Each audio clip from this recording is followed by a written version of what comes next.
사도신경으로 우리의 신앙을 고백하겠습니다. 나는 전능하신 아버지 하나님 천지의 창조주를 믿습니다. 나는 그의 유일하신 아들 우리 주 예수 그리스도를 믿습니다. 그는 성령으로 잉태되어 동정녀 마리아에게서 나시고 본디오 빌라도에게 고난을 받아 십자가에 못 박혀 죽으시고 장사된 지 사흘 만에 죽은 자 가운데서 다시 살아나셨으며 하늘에 오르시어 전능하신 아버지 하나님 우편에 앉아 계시다가 거기로부터 살아있는 자와 죽은 자를 심판하러 오십니다. 나는 성령을 믿으며 거룩한 공교회와 성도의 교제와 죄를 용서받는 것과 몸의 부활과 영생을 믿습니다. 아멘. 네, 고등부 여러분 안녕하세요. 네, 한 주간 잘 보내셨나요? 코로나로 인해서 이렇게 열악한 환경 속에서도 이렇게 온라인으로 예배를 드리게 되었습니다. 빨리 코로나가 종식되어서 학생들과 선생님들을 빨리 뵀으면 좋겠습니다. 오늘 제가 준비한 찬양은 전능하신 나의 주 하나님은 이라는 찬양입니다. 함께 가사를 묵상하시며 은혜를 나누기 원합니다.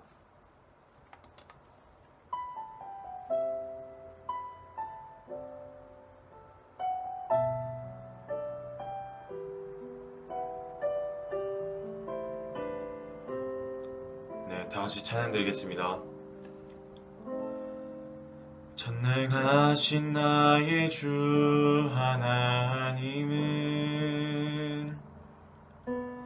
능치 못하실 일 전혀 없네. 우리의 모든 간구도 우리의 모든 생각도 우리의 모든 꿈과 모든 소망도 신실하신 나의 주 하나님은 우리의 모든 괴로움 바꿀 수 있네. 불가능한 일 행하시고 죽은 자를 일으키시니 그를 이길 자 아무도 없네.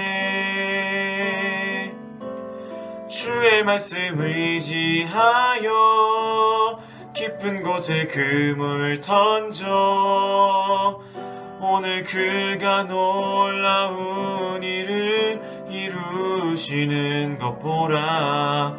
주의 말씀 의지하여 믿음으로 그물 던져 믿는 자에게 능치 못함 없네.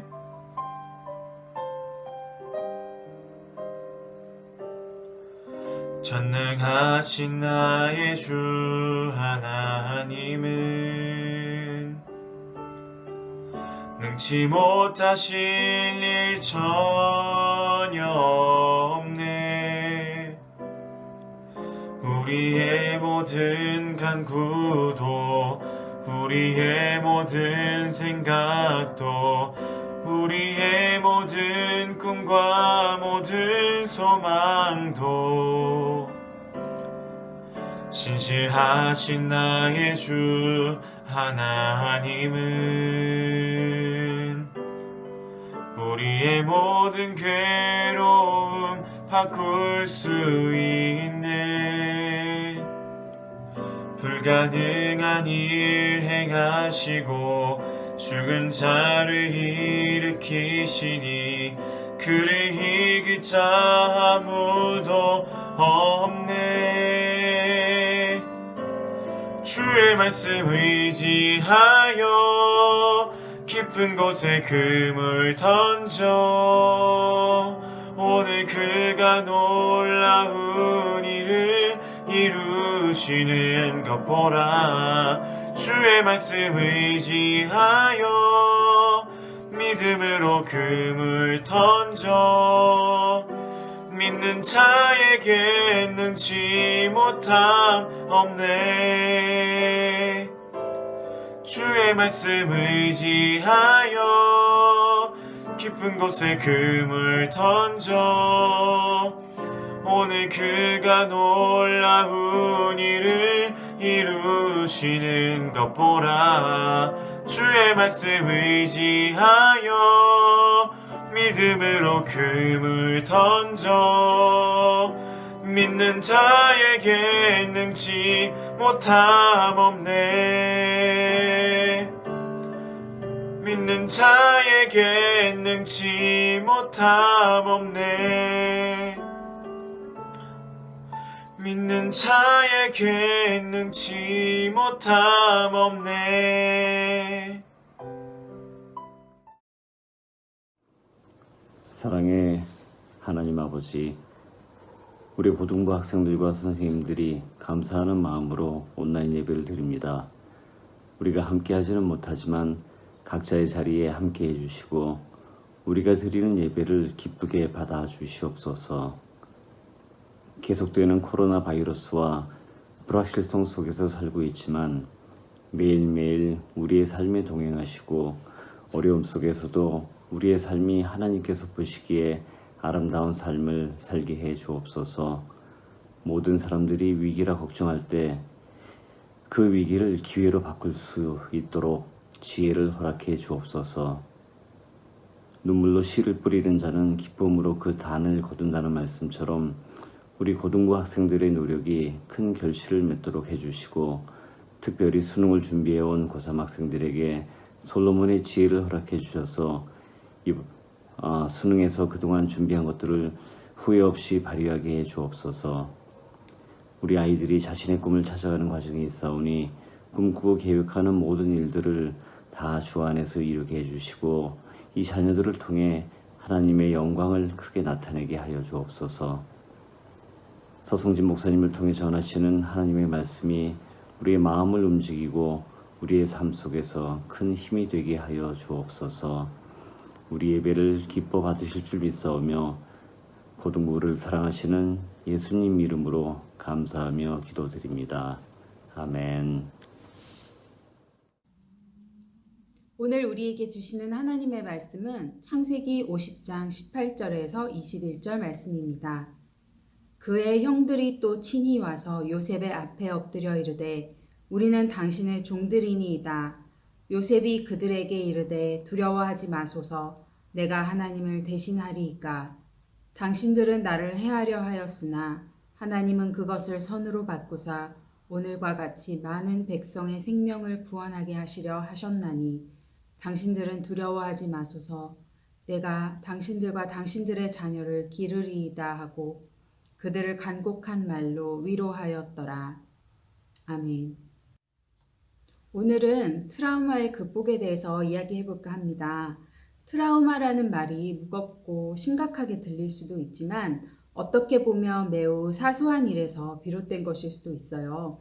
어렸을 때 동네에서 개에 쫓긴 적이 있다면 나중에 다른 개를 만났을 때에도 과거의 기억이 떠올라서 겁을 먹을 수도 있고요. 계단에서 굴러 떨어져서 심하게 다친 적이 있다면 계단을 오르내릴 때에 겁이 나서 엉거주춤 걸을 수도 있어요. 살아가면서 크고 작은 상처와 아픔을 겪으면서 자라는데 그런 일들은 우리가 덩치가 큰 어른이 되어서도 주춤하게 만들기도 하고 겁을 먹게 만들기도 합니다. 오늘 이야기의 주인공인 요셉은 어린 시절 형들에게 버림받은 기억이 있습니다. 하루는 요셉이 들판에서 일하고 있는 형들에게 찾아갔는데 형들이 요셉을 구덩이에 빠뜨린 것입니다. 그 후 근처를 지나가는 상인들에게 형들은 동생을 팔아버렸습니다. 그때까지 요셉은 아버지에게 큰 이쁨을 받으면서 자랐고 세상 모든 사람들이 자기에게 호의적일 거라고 생각했습니다. 그런데 가장 믿었던 친가족에게 버림을 받는 이런 상상도 못할 일이 벌어진 것입니다. 요셉은 강펀치를 한 대 맞고 세상이 무너지는 심정이었을 것입니다. 그가 성장하여 어른이 되기까지 그 사건의 충격이 얼마나 큰 트라우마가 되었을까 하는 것은 짐작이 되실 것입니다. 우리의 인생은 이처럼 예상치 못한 공격이 훅 들어오는 경우들이 많이 있습니다. 전혀 예상치 못한 사고가 벌어지거나 믿었던 사람에게 배신당하는 일들도 생겨요.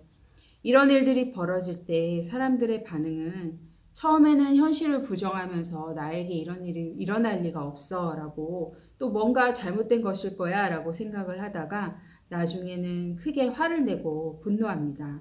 어떻게 나에게 이런 일이 생길 수가 있어? 왜 나에게 이런 일이 일어났지? 원인을 찾고 그 일에 대해서 분석을 하려고 하죠. 때로는 아픔과 상처가 심해서 마음을 닫아버리거나 증오로 활활 타오르기도 합니다. 복수를 하거나 또는 나름의 정의를 실행하려고 합니다. 창세기 50장에서 우리가 읽은 요셉은요, 이미 중년의 나이든 아저씨가 되어 있었습니다. 오랜 고생 끝에 높은 자리에 오르고 헤어졌던 가족들도 되찾고 모두 함께 애굽에서 살게 되었습니다. 그런데 행복하게 끝날 것 같은 결말이 끝나지 않고 조금 더 이어집니다. 아버지 야곱이 나이가 많아 세상을 떠나게 된 것입니다. 형들은 아버지가 죽자 요셉이 자기들에게 복수를 할까봐 겁이 났습니다. 형들이 그렇게 생각을 하는 것은 너무나도 당연하고 자연스러운 일이었습니다. 자기들이 한 짓이 그만큼 나쁘고 용서가 안 될 일이라는 것을 잘 알았던 것이죠. 그동안은 아버지 얼굴을 봐서 형들을 눈 감아주고 있었는데 이제는 요셉이 아버지도 안 계시니 자기들에게 복수의 칼날을 휘두르지 않을까라고 생각을 한 것입니다. 예전의 상황과 지금의 상황은 다르기 때문에 이제는 요셉이 자기들을 향해 숨겨왔던 그 복수의 화살을 날리지 않을까라고 생각을 한 것입니다. 그래서 그들은 요셉에게 이렇게 말합니다. 16절을 읽어보겠습니다. 당신의 아버지가 가시기 전에 명령하여 이르시기를 너희는 이같이 요셉에게 이르라. 내 형들이 내게 악을 행하였을지라도 이제 바라건대 그들의 허물과 죄를 용서하라 하셨나니 당신 아버지의 하나님의 종들인 우리의 죄를 이제 용서하소서. 이 말은 다른 사람을 통해 전한 말이고 그 후에 직접 요셉 앞에 엎드려서 이렇게까지 말합니다. 우리는 당신의 종들이니이다. 여러분, 몇 년 전에 꽤 유명한 뺑소니 사건이 있었습니다. 모든 사고와 인명 피해는 다 슬프고 참 안타깝겠지만 이 사건의 피해자는 좀 더 많은 안타까움을 자아냈는데요. 그 이유는 바로 그가 임신한 아내를 남기고 세상을 떠났기 때문이었습니다. 사람들은 그 이야기를 알게 되고 공분에 가득 찼습니다. 그런데 그 피해자의 아버지가 텔레비전에 나와서 사고 가해자가 그 자수했을 때 그 사람을 다 용서하겠다라고 울먹이면서 말했습니다. 그런데 얼마 후 상황이 바뀌고 말았습니다. 가해자가 발뺌을 하기 시작한 것입니다. 자기의 책임과 처벌 수위를 경감시키기 위해서 그 범죄를 부인했던 것 같아요. 그러자 피해자의 아버지는 그 사람을 이제 용서하지 않겠다고 또 다시 말하게 된 거예요. 이 이야기를 들으면서 용서라는 것이 얼마나 어려운 것인지를 다시 한번 생각해 보게 되었습니다. 용서하기로 결심했을지라도 상대방의 태도가 바뀌거나 또 상황이 바뀌었을 때 그 용서를 번복하기도 하는 것이 피해 입은 사람들의 심정이지요. 저는 그 사건의 아버지에 대해서 판단하고 싶은 마음은 없습니다. 다만 그것이 우리 인간의 흔한 마음이라는 거, 그리고 그걸 봤을 때 요셉이 형들을 용서한 그 용서는 과연 어떻게 가능했을까? 그에게는 어떤 일들이 있었기에 그러한 마음의 변화가 있을 수 있었을까라는 질문이 생기는 것입니다. 더군다나 요셉은 형들과의 첫 재회 장면에서 이미 형들을 끌어안고 울면서 한 차례 용서했습니다. 그리고 애굽에서 함께 오랫동안 살다가 아버지 야곱이 죽은 후 형들이 찾아와 용서를 구했을 때 다시 한번 그들에게 이렇게 말을 합니다. 내가 하나님을 대신하리이까 당신들은 나를 해하려 하였으나 하나님은 그것을 선으로 바꾸사 오늘과 같이 많은 백성의 생명을 구원하게 하시려 하셨나니 당신들은 두려워하지 마소서. 내가 당신들과 당신들의 자녀를 기르리이다 하고 그들을 간곡한 말로 위로하였더라. 요셉은 섣불리 용서라는 말을 꺼내진 않았지만 이미 그들을 용서한 것으로 보입니다. 그러나 이것을 정확히 말하면 반전과 극복이라고 이야기할 수 있을 것 같아요. 하나님께서는 상처와 아픔을 덮을 만한 더 큰 은혜를 주심으로써 요셉이 형제들과의 일을 극복할 수 있게 해주셨습니다. 저는 하나님이 주시는 은혜가 그 어떤 결심과 노력보다 더 큰 반전을 준다고 믿습니다. 사람들이 갖고 있는 상식은 1 더하기 1은 2인 것처럼 딱 떨어지는 답을 줍니다. 과거의 일들을 잊어버리라고, 끊어버리라고, 나를 괴롭힌 사람들을 절연하라고 이 세상은 말하지만 그러한 방법들은 우리를 자유롭게 하지 않습니다. 그 슬픔을, 그 기억을 깊은 곳으로, 안 보이는 곳으로 눌러 넣는 것밖에 되지 않습니다. 언젠가 다시 올라와서 우리를 분노하게 하고 또 받은 상처를 누군가에게 다시 되갚아주게 만들죠. 하나님 앞에서 해결되지 않은 아픔은 언제든 다시 상황이 바뀌면 우리를 아프게 하고 남을 미워하게 만들고 안갚음을 하게 만듭니다. 그것이 자연스러운 현상이고 우리가 사는 이 세상에 다툼과 미움과 갈등이 그치지 않는 이유이기도 합니다. 아무리 훌륭한 사람들이 평화를 외치고 갈등을 해결할 수 있는 절차들을 마련한다 할지라도 고통의 원인이 된 그 사건, 트라우마가 해결되지 않으면 안 되는 것이죠. 하나님께서는 그분을 바라보며 하나님이 주시는 평안을 간구하는 사람들에게 평안을 주십니다. 우리 안에 있는 분노와 미움 또는 두려움의 원인이 무엇이든 간에 하나님께서는 새 일을 행하셔서 우리로 하여금 극복하게 하시고 회복되게 하시는 분입니다. 나만 약자가 된 것 같고 나만 손해보는 것 같은 기분이 들 때 하나님께 기도하십시오. 하나님께서 우리 대신 싸워주실 것입니다. 하나님께서 우리를 위해 어둠 속에서 빛으로 다시 걸어 나올 수 있는 힘을 주실 것입니다. 우리 하나님은 창조주 하나님이십니다. 악이 가득한 세상 속에서도 선을 행하시고 용서와 화평을 이루시는 분이십니다. 세상 속에서 미움과 복수와 한맺힌 외침이 오고 갈 때에 그것을 단절시키고 기쁨과 감사와 찬양의 외침을 창조하실 분이 바로 하나님이십니다. 요셉의 삶을 보십시오. 그는 아무도 보호해주는 사람이 없고 아무도 변호해주는 사람 없는 그런 외로운 사람으로 살았습니다. 가족 하나 없는 곳에서 종살이 그리고 감옥살이 더 내려갈 곳도 없었습니다. 하지만 하나님은 그를 온 애굽을 구할 사람으로 세우셨습니다. 또 그를 야곱의 온 가족들을 위기로부터 구해낼 사람으로 세우셨습니다. 그를 통해서 또 그를 사용하신 하나님의 커다란 섭리 안에서 하나님의 계획은 계속해서 이루어질 수 있었습니다. 여러분을 위해서 선한 계획을 이루실 하나님을 기대하고 소망하고 찬양했으면 좋겠습니다. 우리가 볼 수 있고 예상할 수 있는 범위는 딱 한 걸음 앞에 범위에 있지만 하나님은 우리의 시작과 끝을 아시는 분입니다.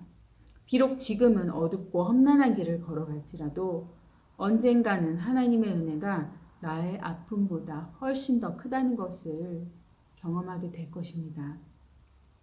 나의 넘어짐보다 하나님의 일으키심이 훨씬 더 컸습니다라고 고백할 수 있는 날이 올 것입니다. 그렇기 때문에 우리가 섣불리 용서한다 또 못한다라는 말을 할 수 없지만 하나님께 소망을 품었으면 좋겠습니다. 다만 하나님께 주님의 뜻이 무엇입니까? 이 고통 가운데 내가 붙들어야 할 하나님의 뜻이 무엇입니까? 라고 기도하면서 주님의 뜻 안에 머무르게 해달라고 기도하는 우리 모두가 되었으면 좋겠습니다. 함께 기도하겠습니다.